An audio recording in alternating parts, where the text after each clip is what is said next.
સુરત ખાતે પલસાણામાં વ્યાજખોરો સામે પોલીસની ત્વરિત કાર્યવાહી। ધમકીઓના તણાવથી પીડિતના પિતાને હાર્ટ એટેક લકવો આવ્યો। પોલીસે ગણતરીના કલાકોમાં જ બે વ્યાજખોરોને ઝડપી પાડ્યા। પલસાણા 4 રસ્તાથી આરોપીઓની કરાઈ છે ધરપકડ। ગુજરાત મની લેન્ડિંગ અધિનિયમ હેઠળ ગુનો નોંધાયો છે। સાથે જ પોલીસ કાર્યવાહીથી વિસ્તારમાં કડક સંદેશ વ્યાપ્યો છે।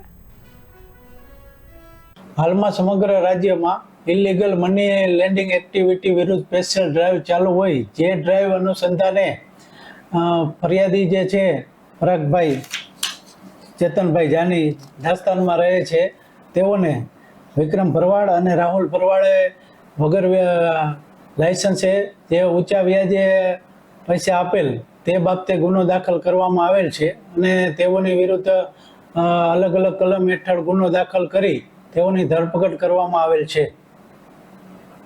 સાહેબ, એના ગુનાહિત ઇતિહાસ કે કઈ?